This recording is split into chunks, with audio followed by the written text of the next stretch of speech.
You're listening to Australia's #1 ski racing podcast, On the Rope, sponsored by Coldy's Tow Bars and Bull Bars, featuring Chelsea Stevens, Jack Coldrake, Mick Kelly, Dave Bishop, Tim Horbury and Wade Bennett. My name's Mick Lumpton, now let's head to the 10.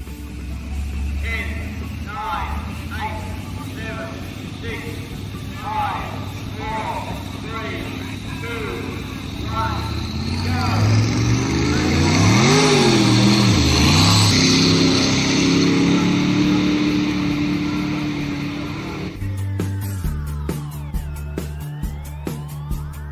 G'day, it's Lumpy here and welcome to our second On the Rope ski racing podcast, where Bisho catches up with a very articulate, connected Australian touring car legend and former SRA CEO in Cameron McConville. But before we get started, we do have another prize pack to give away.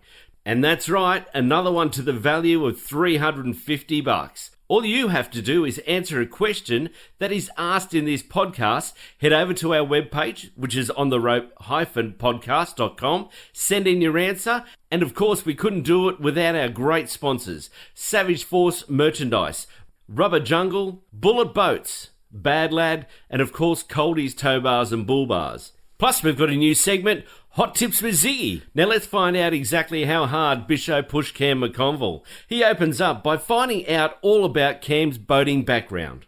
Take a listen. Yeah, when Dad retired from a career at Qantas, I think he had the midlife crisis. He retired pretty young, so he got the nice car and the boat. So he had the Whitley 21-foot cruiser, half cabin. So we used to go out. I couldn't ski behind that one though, of course. And then I think that got me into wanting a boat myself. So when I was racing full time, before I had kids and I had some income, disposable income, I bought a Haynes Signature bow rider with a 140 Mariner outboard. So 2 litre, yeah, very nice. Thank you very much. I'm glad. Actually, at the time I wouldn't have had any idea what capacity it was. It was just a fun boat to have some fun. And I was living down at Mornington, so not too far from where we're recording today. And Darren Spencer was a good friend of mine through a mutual friend. We had Sputnik, as we like to call him. That's it, yes, correct. He's got a head the size of a Russian space He has, and believe it or not, I think good testimony to that boat was it would pull Daz out on one ski. So, no, we would ski actually out, across to Portsea. We had dolphins. So, look, just recreational level. I was never any good at it. But Daz was the only one I trusted to drive my boat back then. No one else got to drive that boat.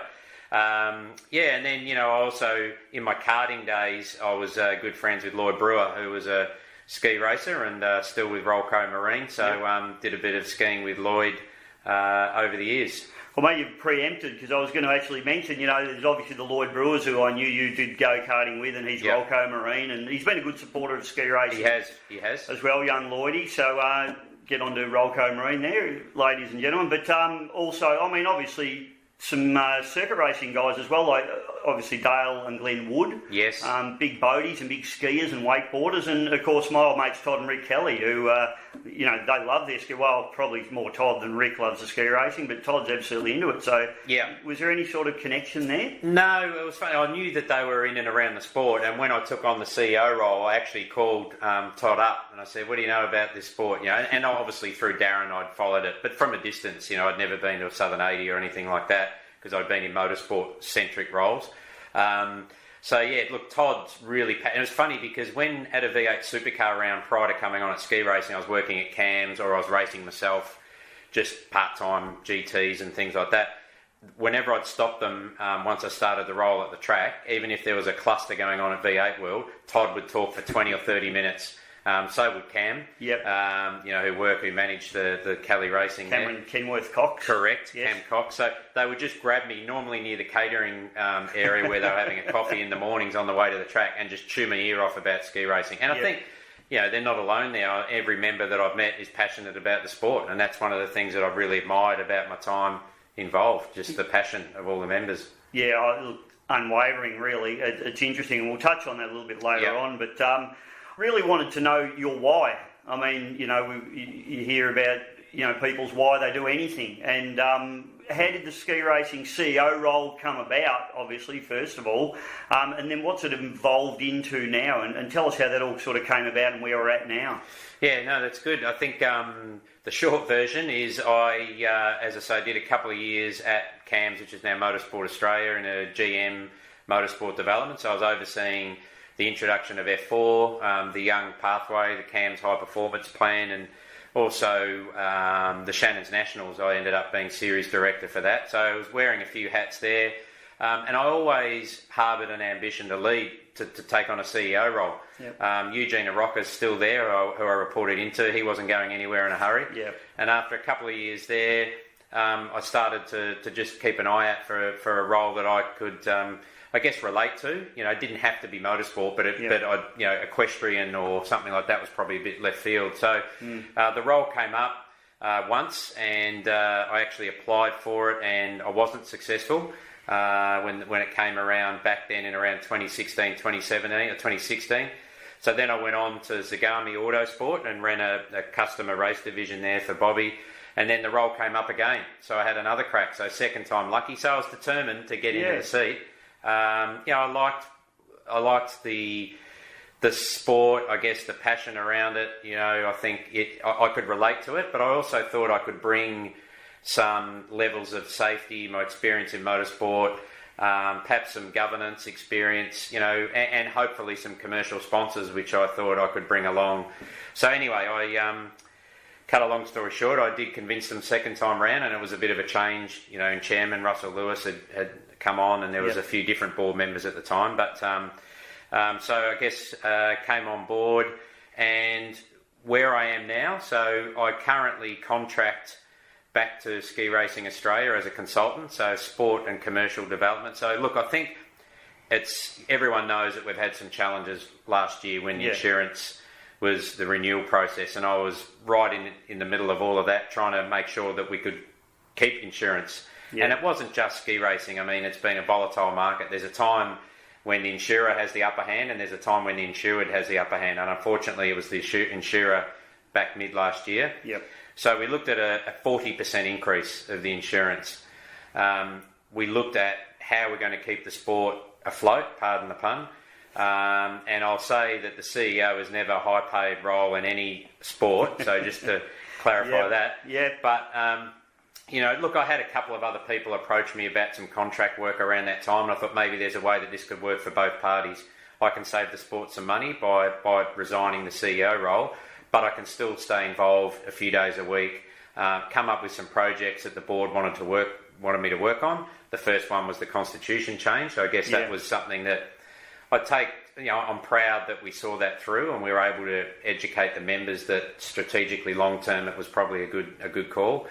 And I stepped back into a contractor role initially for 6 months, but happily that's been extended, and currently doing, I would say, more than 3 days. So I'm pretty much back to full time with a change in the board and some more challenges, ahead for the sport yet. But there's a challenge for every sport getting through COVID-19 and coming out the other side to survive. And I'm up for the challenge, and I certainly don't want to disappear from the sport, and I'm trying to help as best I can, just in a slightly different role now. Yeah, well, mate, you've covered off a few of my questions there. Sorry about that. No, fantastic. I do talk a lot, so this can hit the cutting room floor, Bisho, if you like. Mate, I'm going to have to start paying you for this stuff. This is unreal. But, you touched on the COVID-19 thing and sponsorship opportunities, and probably one of the things that I've been thinking about and wanted to ask you was, where do you see us? I mean, obviously, supercars, football, cricket, darts, lawn bowls, everybody's going to try and keep themselves front of mind, front of house at the moment.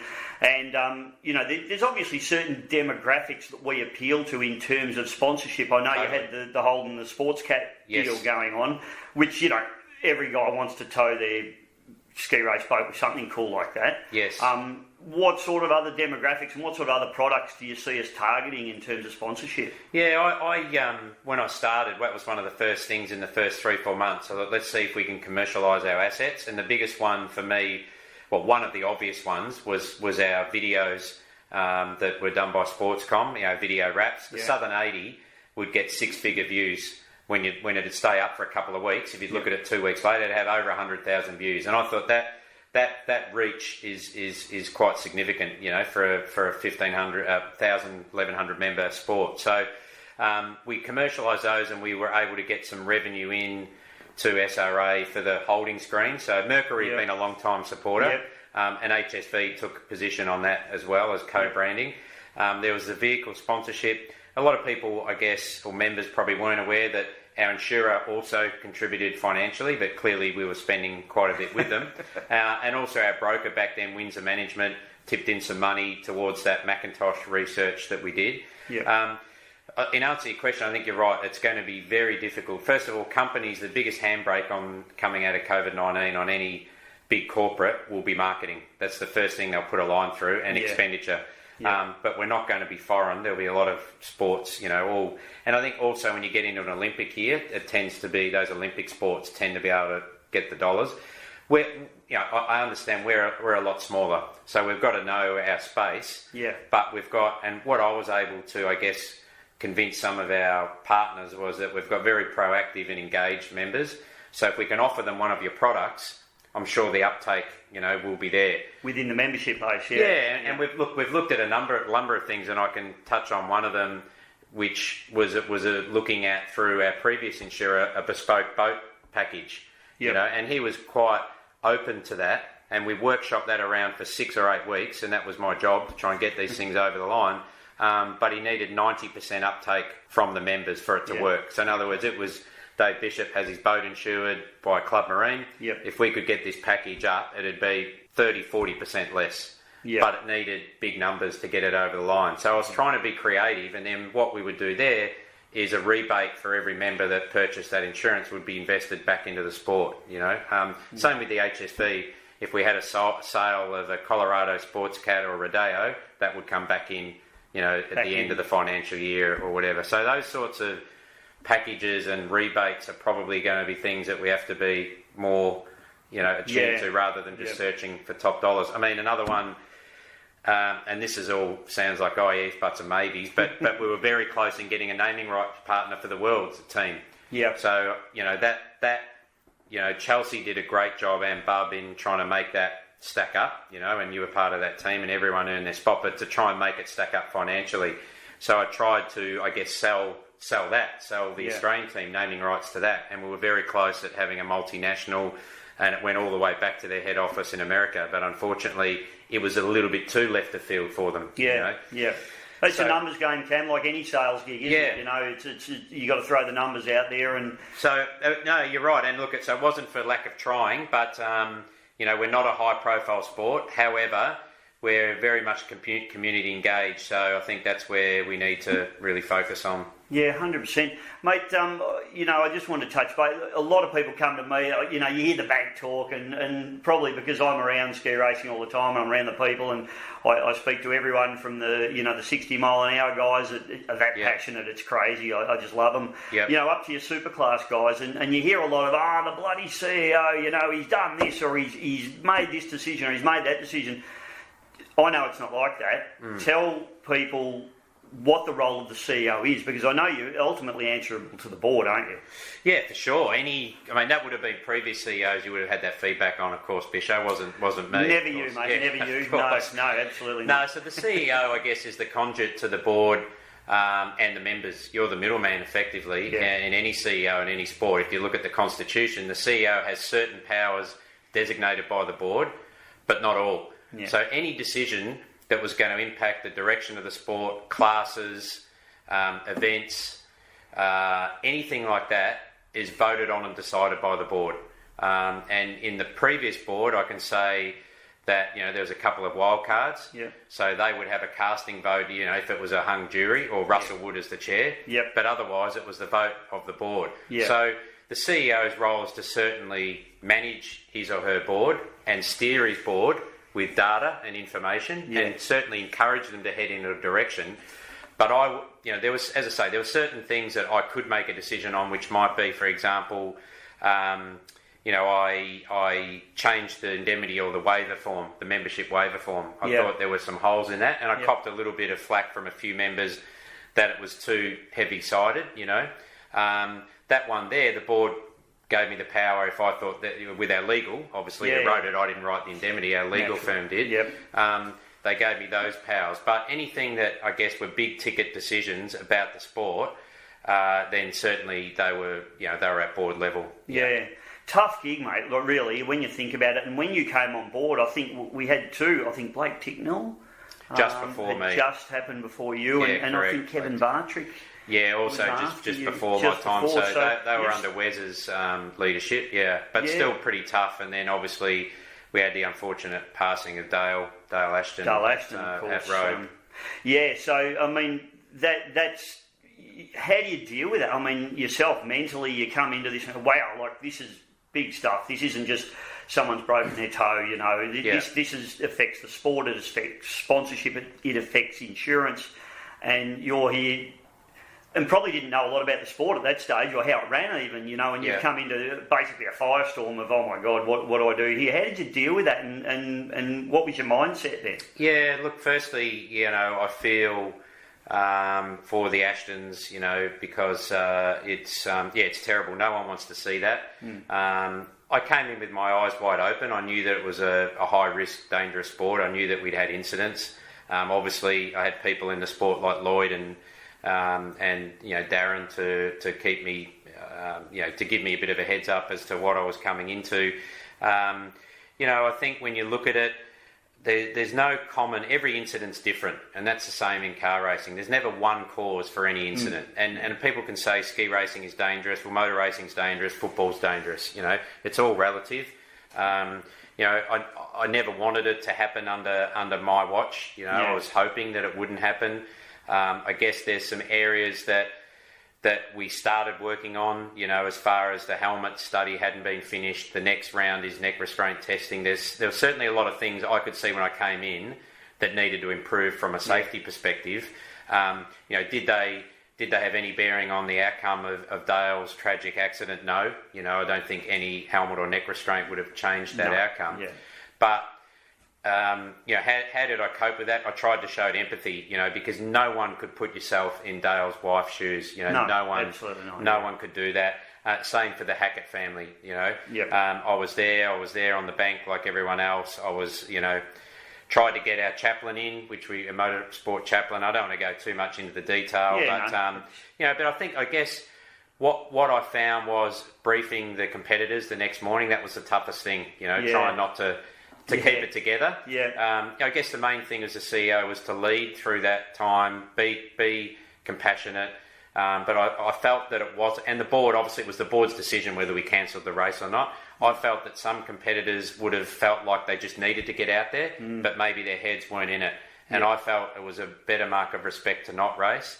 I also felt that the media would have come in, which they did, the next morning, and said there's two gentlemen fighting for life and here they are racing again. And I didn't think that was a good look. So that was the decision we made.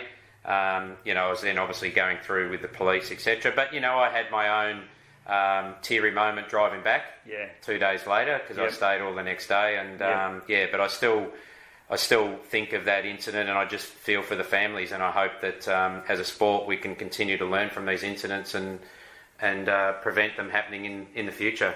Yeah, look, you know, that was a freak thing, and it can happen. I was a competitor in that race, and I have to say, mate, you handled it beautifully. From my perspective as a competitor, I was at the briefing that you did the next morning, and I think all those decisions were correct and right. And, mate, I didn't really feel much like racing myself. I would have if they'd have said we were going, but we didn't, and I was quite happy with that. And to just lift the mood a little bit, Benny Hackett's up and working and back into it now. I've spoken to him a few times, which sounds great. Yeah, so good on you, Benny, if you're listening. Hope you're enjoying listening in, mate. So, no, you handled that really well. And now the latest and hottest tips from one of the world's best in all things ski racing. It's over to Jason Wormsley, aka Ziggy. Jason Wormsley, thanks for coming on the rope. Glad to have you on board here. This is the first podcast we're doing with the Zig's Tips segment in it. I'm sure our listeners are going to get a great insight into the sport of ski racing and how to do it well. First question for our first ever podcast. It's a fitting sort of thing, really. It's how we should spend our off-season. Can you give us a bit of insight into that? Hey, Jack. Thanks for having me on board, mate. Good to see you still have a bit of faith in the old fella who hasn't raced in a while. But like you said, held plenty of positions in the sport, and I reckon I still have a little bit to say that's worth listening to. I put pen to paper many times to write my Zig's Tips column, but I like what you guys have done with this podcast. It's a great idea. So you asked me about the off-season and what off-season 2020 has been. I really think that for this year, more than any other, training in the off-season is really important, both for your physical conditioning and your mental health. You can shut everything out and apply yourself 100% to your training. That type of mental prep will serve you well on race day. Yeah, well, thank you. It's been a pleasure having you on the show. I look forward to all the upcoming podcasts. I'm sure I've learned a lot from just this one. I'm sure other people will learn, and I look forward to the year ahead and what you can bring all our listeners. Thank you. Thanks, mate. Appreciate the chat. Just touching on the insurance scenario, and look, I'll just throw it out there. I don't really have an opinion myself on it, but I'll get yours. We have racing that happens that's not sanctioned by SRA. Yes. You know, there's Region 5, the Cliftonville, a few other races that have happened here and there. I think Grafton went away and then came back. And you know, in New South Wales, there's a insurance policy offered by the government, which is a little bit similar to what they do in New Zealand, which is the ACC, the Accident Compensation Commission, which offers a very limited cover, I believe.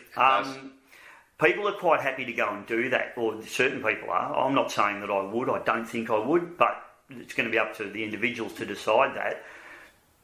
Based on the fact that people are happy to go and do that, and we've got brilliant insurance cover, and I can tell you from my own experience in France, you know, I had a serious crash over there and you know, got really well looked after. I also have income protection. I have private health cover. I would recommend everybody get that. Yes, absolutely. You know, competing race in any sport, in for any that sport, matter. absolutely. So, you know, I wasn't leaning on SRA as heavily as perhaps you might have to, but some people might have to. But my point of the question, sorry, I'm being a bit long-winded and we could be going off in a direction, but do we think that by the virtue of people that are going and doing these races, are we over-insuring ourselves? Are people going to race for less money? Should we think about lessening the insurance, or is that madness? Should we have the best cover possible? We've got to find, it's not totally madness, and I get where you're coming from. We've got to find a happy medium where the insurance is not going to send the sport under, but we've got enough cover that our members can race with ease. And if anything goes wrong, we're covered. There's a fine line in there. And it's very topical because we had a new board with our new chair, which we can talk about just today, which I'm still involved with those board meetings as a guest. On the Road podcast, first with the latest, Cam. There you go, with our new chair, Rowena McMalley, who's a big asset to the sport, I might say. But we discussed it and it's up for renewal right now. So because we can't meet face-to-face, our brokers, we switched brokers to Gallagher's, who look to all the insurance for the National Rugby League. In fact, that's one of their biggest clients. They do Motorsport Australia, the Australian Grand Prix. So I feel that we've got a very good broker to place our insurance package. What we're looking at now is how we redo this to get the season back up and running and not put any excessive costs back on the member base. So how we keep it going with the insurance policy. On the which everyone in the world's doing. Absolutely. So there might be a way that we can find some savings going forward. Now, the obvious one is if there's less racing because of COVID and we don't start racing, let's hope we can. But if it's September, October, you know, that will probably, it's a risk, you know, analysis. There's less racing. We don't want there to be less racing. The best thing to do is to find a package that can support our members and our sport if something goes wrong. Getting onto the Cliftonville Region 5, I don't know for a fact, but I'm assuming they run under the New South Wales eye care that you alluded to. Yep.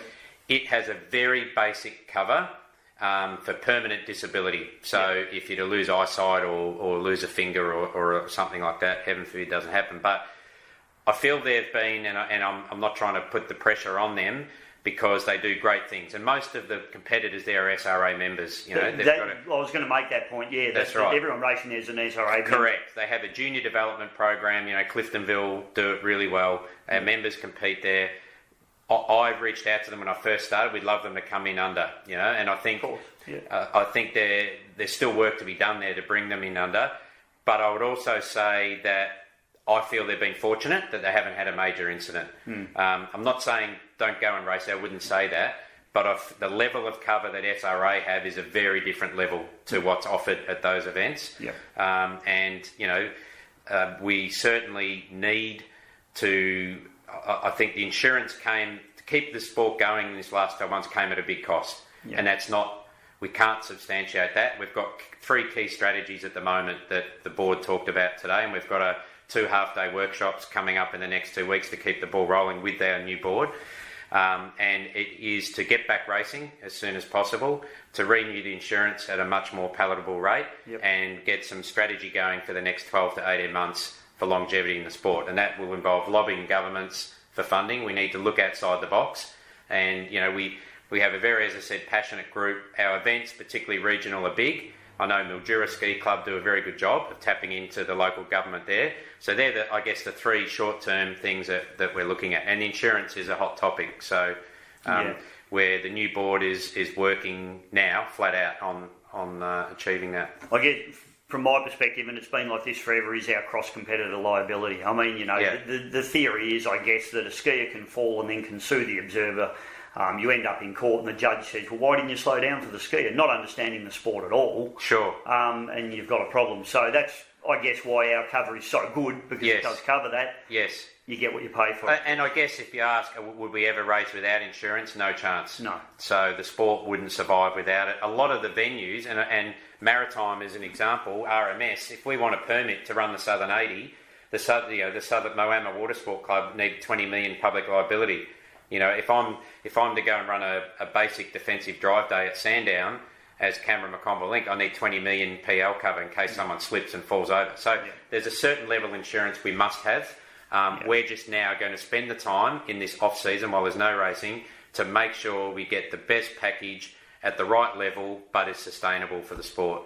The image of ski racing as well, in terms of accidents and things that have happened, but also on the flip side of that, the excitement and the boats and the family atmosphere, I mean, how often do we say, dad's driving, mum's observing, and the 2 kids out the back of skiing? Exactly. What other sport can you do that in? You can't.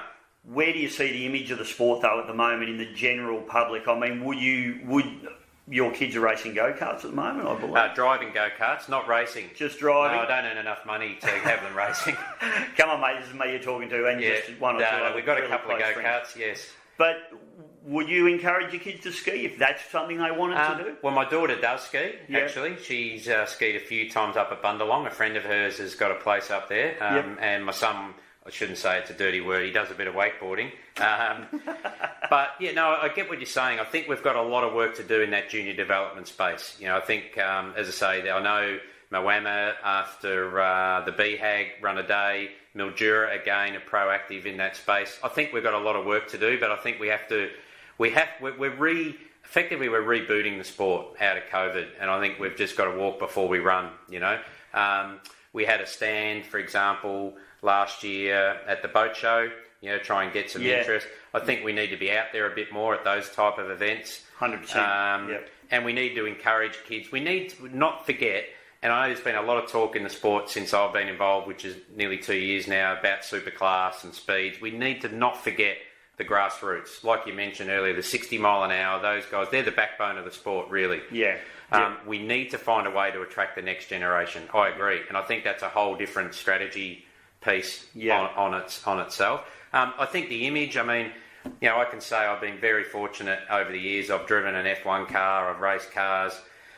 Going in the 2 superclass boats that I have, one in Stinger and one in Pigs, right up there with driving an F1 car. It was the most unbelievable experience, equal to driving an F1 car sitting in that observer's seat. It's fair to say I absolutely shat myself with Pigs. So, well, I wouldn't get in with Chris myself. Yeah, well, if you're listening, Chris, he already knows. Actually, between he and Greg, it was a bit of a, a toss a coin. Yeah, it was. But no, look, I feel very lucky. 2 of our best drivers ever, along with yourself, of course. You wouldn't get in the boat with me, would you? I would. I've just given the crutches away, actually. Well, no, let's go. I'd happily do that. But, I think you're right. I mean, the events, you have a look at where our events are. They're on a river. It beats any smelly racetrack at Eastern Creek with a tip blowing on the other side. When I first went to the Hawkesbury 120, I mean, how good is this? There's so much scope for entertainment. And I know it's all cost related, but some of the things, the remote control boats that we had at the BHAG, just having activity. Hopefully we can get back to that level. But at the moment, there's no doubt all sports are in survival mode. But I'm hoping that we can get that brand back out there once we, get the strategy in place for the next 2 years and come out the other side. It's funny you say that. You made me laugh because I turned up to Sandown the year before last, and Todd Kelly, I went and saw him in the pits, and Todd looked me up and down and he said, "Why would you want to come to a racetrack?" Yeah. He couldn't believe it, but he loves getting out to Mildura and going ski racing. So that's exactly what you're saying. Well, I think when I look at the two events, I mean the two big ones, the 80 there, and not just the corporate thing, the whole way along the river, and then again what Mildura do with the 100. I mean, it's just a great atmosphere. I used to send photos to family and friends, and they're like, "Oh, it's tough at the top," But I mean, it really is an environment for everyone, and I think that we are the ultimate lifestyle sport, and that's something that we've really got to hone in on coming at the other side of this this COVID phase where we all want to get back to racing. Well, mate, you're right. I mean, the way I see the COVID thing is this the big reset. I mean, it's going to be a big reset for the whole world. Yeah. Not, business, jobs, the way people operate, the way they look at stuff. It can be our reset as well. I mean, there's always two ways to look at stuff, and if we look at this with a positive light, okay, we've had a few problems over the last few years. Yeah. This might be the full stop that we put on that and move on and get some good stuff happening, like you say, with the board now. Yes. Fantastic stuff. I'm 100% behind that. I just did want to mention, though, or talk about, mate, our relationship with the authorities. RMS, TSV, in Victoria and Queensland, and you've got the police, and we've got obviously all the local councils that issue our permits. Overall, and this is a pretty general question because obviously each entity has their own, but how do you see our relationship with them, and how do you think that they perceive us?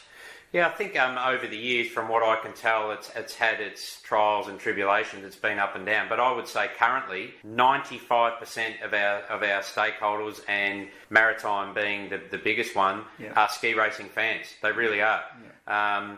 Obviously it doesn't help us when people go on a Friday or a week before a race at 90 mile an hour the wrong way up the river. That certainly doesn't help us. But that's the minority. That doesn't happen very often, I might say, but that used to come to me, and that was always difficult when you were trying to negotiate with Maritime for a $50,000 grant on safety when stuff like that would happen. But I would say, they're, David Hunter, they've had some changes. The director for Maritime Safety, Neil Patchett, who I was dealing with, was the one that was instrumental in continuing the work with McIntosh, but as I say, was open to further funding. They want to see the sport survive. They really do. Yeah. They love the sport. If you look at all the maritime officials we have at the events, particularly the 80, they do want to support it. The Southern 80, and I just mentioned that because when I started, I think a month into my role, I was attending these emergency planning meetings from June, and there were nearly 20 people in the room because it obviously goes New South Wales, Victoria. Yeah. There was fire, ambulance, Campaspe Council, New South Wales Police, Victoria Police. So Shippy and the team up there it's a massive beast. It's a huge event. But all the police would always work with us to right. Can you just maybe give us a bit more there? If there wasn't enough information, it wasn't like, no, this event's not going to happen. Yeah. This is what we need you to do. Come on, let's work together to make sure the event goes ahead. So I'd say the relationship, they're all supportive of what we're trying to achieve for sure. I reckon the police are the best bunch going around, aren't they? Because they've got the crappiest job. I wouldn't be a copper for love or money. Totally. And it is amazing, the job that they do, and how, you wonder how more people don't get whacked by coppers. Yeah. Seriously, because they should. They should lose their patience. They should lose their patience, and they don't. So, and as I say, the majority of ski races, 99.99% have done the right thing too. And so, look, Maritime Safety, I see them as they're partners in our sport for sure. Mate, do you see the calendar that we run? I mean, you can nearly race every weekend. And I've said it a few times to a few people, over the journey, that it's gotten to a point where you have to pick and choose what you do. If you're like me, I feel like I'm a dying breed in the sport, in that I'm a guy that works for a salary. Yeah. And, I love my boat and I love my ski racing. I've done it forever. Yeah. But, it gets to a point where I say, well, I'm going to have to pick that river race, and maybe that point score series. Is that just going to be the norm now? Or do we shrink our calendar down and try and make it achievable? Look, and I think you're right. Post-COVID, I think is the time to relook at all of this. And we're having these strategy, 2 half days as a start. It'll be more than that, to look at how the calendar's going to roll out. Certainly SRV New South Wales are the bigger two, as we know, and they've already in the process, literally over the last 24 hours, of submitting draft calendar. Personally, as an outsider, I was very surprised at the amount of events when I came in. I thought, wow, this really does dilute the field a fair bit. Yep. There's the finances and just getting the time to race at all these events. And then now, I'm sure you know about this, we're coming into another world season. So suddenly selection races, which, just magnified everything. So I think now is the time to take a breath, which clearly we're doing, and rethink how it's going to roll out.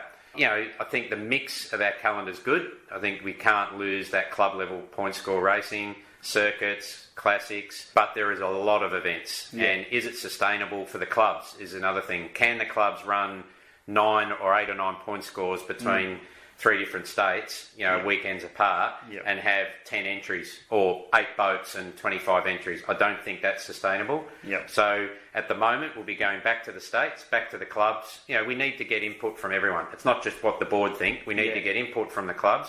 Yep. But I agree with you. I think now's the time to re-look at how it's going to roll out for the next season. Yeah, I mean, you can combine some stuff too, couldn't you? I mean, and I only had a thought the other day, and I spoke to Chris Pogorelic about it actually, in that, if we're going to do selections, do we combine them with each state's, and I'm not asking for a yes or no here from you right now, but, just a thought to throw out there, do we combine them with the state titles of each state? You have a state titles in Queensland, you have state titles in New South, you have one in Victoria and one in South Australia. Do we put the selection races at those events that were happening anyway, so they're not extra events being added to the calendar? Yeah, and it's a very good point. No, I think, and that's definitely on the table. I mean, clearly it's not my decision, even when I was the CEO, and I'm not, but I advise and work with the board, and we all work together, but I agree. I think that's a really good option, and it's certainly one that's being considered. I mean, we don't even know yet, is the world's locked in?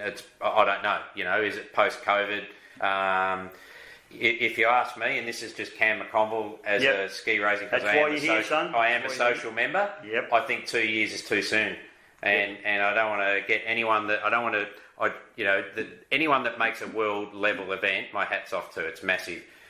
Every 2 years, financially, time wise, and it's a lot of resources. And there's a lot of drain on the sport and on people's time, on the Chelsea, the Buds. I think, like the Olympics, 4 years or minimum 3 would be great. Yeah. I think it builds the prestige around it too. I mean, it felt like yesterday we were going. Yeah, and we're coming into a world season. I only just got out of hospital. No, we're doing surprisingly well, mate. You're looking fit to me. But yeah, look, I think all of that at the moment, and the clubs will get input. And I agree. I think I like that idea of state titles being a selection race. I think the other issues we've got to look at, we've got to find a way to reboot Queensland and South Australia. Queensland has been suffering for races, and I mean, what a beautiful space for ski racing. And we know there are members up there and boats in sheds. So there are other things on the table at the moment that we need to try and get those two states running. They're passionate. The Queenslanders are the most passionate people going around. Yeah. Some of the coolest boats come out of Queensland, and as you say, a lot of them are sitting in sheds collecting dust as well. Don Gully was on our previous board. He's the Queensland delegate now, and he's very keen as well and very passionate about rebooting it. So we're working with him and the Queensland committee to try and, again, part of this strategy, not a strategic plan for 3 years. It all sounds fluffy. Let's get a short-term strategy over 12 months to get the sport back up and running again. Get it up and going. Yes, mate, I think that's, pretty much, I wrote down some questions. I don't normally do that. I'm not very good at reading. It looks very professional. It does, and I've probably got through about half of it, but you answered most of it for me anyway. But I do have, so we're going to wind up. So I do thank you for your time, Cam, because you've come down to where I am, and we've got the glass wall between us, and we're not allowed to touch each other. We couldn't even hug when we got here, which is very disappointing for me. The final question, mate, and this is very serious stuff. Yes. Were you the Stig on Top Gear? Just steering off ski racing for a moment. The Stig on top. Well, are you allowed to disclose this? I'd have to shoot you, or at least chop off one finger if I told you. But I guess because the show's been axed many moons ago, yes, I was when it was on Channel 9. I wasn't the UK Stig. I would love to have been the UK Stig. So it started on SBS for one season. It only made 2 seasons before I got the arse. But when Shane Jacobson took over as host, Steve Pizzardi was also one of the presenters, who's a good mate of mine, one of my best mates. He threw my hat in the ring, and yes, so I did it for one season on Channel 9, and it was actually a lot of fun. I really enjoyed it. It was actually the first time you could go to a track and not have to talk to anyone, because I just stayed in the room all day, and we shot at Camden Airport in Sydney. And I'd stay there all day, and I had to keep my gear on, because if someone opened the door, I was in a little portable building at the airport. Helmet on.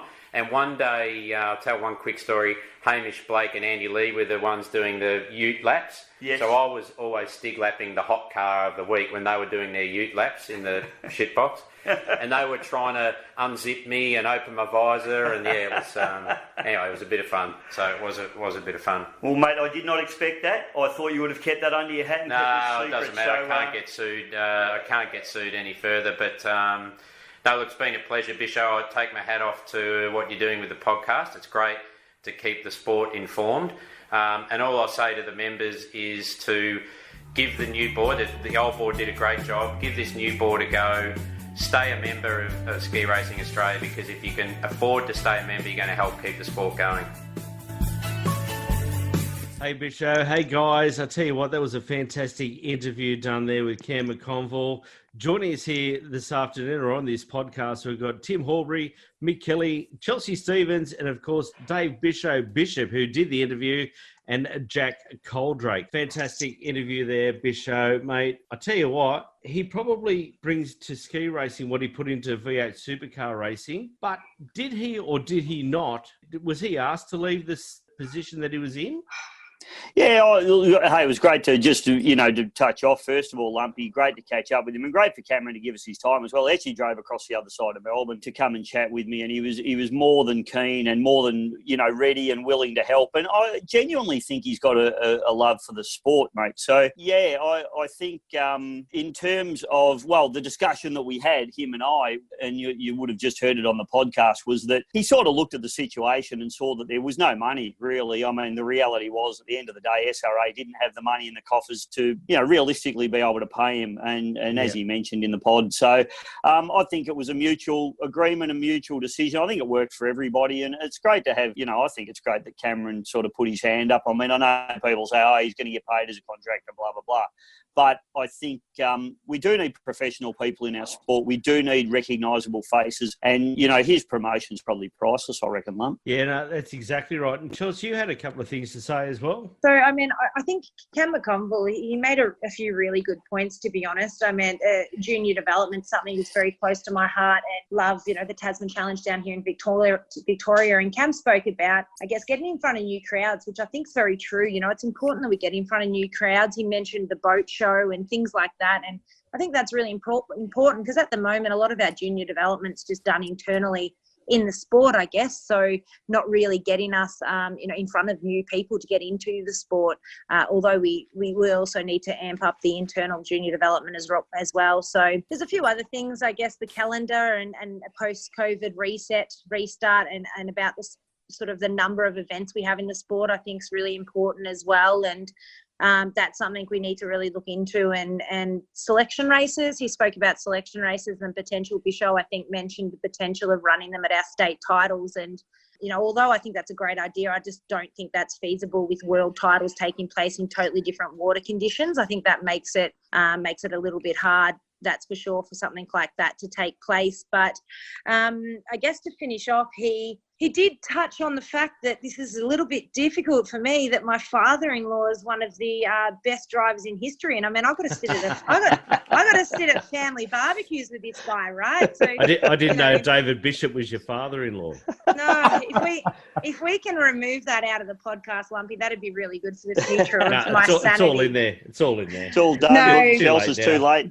But on a serious note, he did mention that sitting in the likes of Pigs Arsenal and Stinger is up there with driving a Formula One car. And I mean, God, if that doesn't get the crowd moving, I don't know what will. That's pretty cool. That's an awesome description of what it's like to sit in one of these race boats. That's exactly right. He did say that. And I always say, if it doesn't turn you on, you haven't got a switch. Now, we go back to the Constitution, Bisho. What was he talking about when you talk about the Constitution? it was good to hear Cam talk about the Constitution, to be honest, because it means that he understood it. He knows we've got one, which is a great start. A lot of people out there in the sport probably should sit down and have a look at the Constitution because, a lot of people probably don't even realise we have one, or much less know what's contained in it. So, yeah, great to hear that he understands the Constitution. And with a lot of his job as well, he's not CEO anymore, but when he was CEO, and also with his job now as a contractor or, an advisor to us, and a good understanding of the Constitution is really important, mate. So, yeah. I totally agree. Tim? Yeah, Bisho, it's interesting, constitutions and so forth. It's really important. And firstly, congratulations. It's a really good listen. I really enjoyed the content. And he is down to earth, a really legitimately good bloke. I've talked to Cameron on the bank, as many of us have. So we're glad to have him around the sport and have his face as part of what we're doing. I did get a sense that there's some really serious issues that are needing to be addressed for us to progress, and hopefully we can get racing when they're talking about it, and maybe even sooner with the way things are at the moment. But I was talking to my brother John during the week about the podcast, and he's actually a really strong advocate pushing the agenda with our new board and trying to help, as all the state bodies are, to try and get this back up and going, and talked about the new chairperson for SRA. And so we are going to line up an interview with her to introduce her to everybody through the podcast as well, which I think will be really valuable. But probably the big thing for me was the insurance thing. It's just a big mess. It really feels like it needs to be sorted out. I do know that John and the team have talked to some other insurers, and they're negotiating with the insurers at the moment about what we cover and how we cover it. Pretty valid points there, Tim. Now, we're going to go north now, and we're up to Mick Kelly. Mick, you obviously listened to the interview, and we just want to hear a Queenslander's view on it, really. Yeah. Are you going to hang shit on somebody else, or? I would think so. I mean, that's what I do. Take the piss. I think that was the thing. Yeah. It's your time now. You got to stick with what you're good at, Lumpy. I mean, the big thing I take about it is such a thankless job. Everyone hates the governing body, regardless. Like, all you ever hear is, "Oh, they made a shit decision. Oh, they did this. They're not doing what we want." You've got to remember, and like Cam said it in there, his role is driven by the board, and the board is driven by the members. You know what I mean? Like, so it's swings and roundabouts, which is a bit serious and a bit unfun. I mean, but, like you've got to kind of, everyone's got a role to play. From Queensland, yeah, I mean, he was talking about the number of races. There's 5 Victorian river races. If I lived in Victoria, if you thought I would travel north, you're off your head. Like, you know what I mean? Like, I love Grafton, I love Sydney, but if I had that much racing close to me, I wouldn't bother going. There's no point. And again, that's exactly right. And that's where it all comes down to. Where do we set up our races? What do we do? It's all involved in that sort of stuff, mate. And absolutely, like you, and I agree again, a valid point. We've all made valid points out of this. We're going to head over to a youngster now in Jack Coldy. Yeah, look, guys, you've all raised some very valid points. Congratulations, Bisho. I was stoked to listen to you put Cameron against the clock and talk about the sport we all love.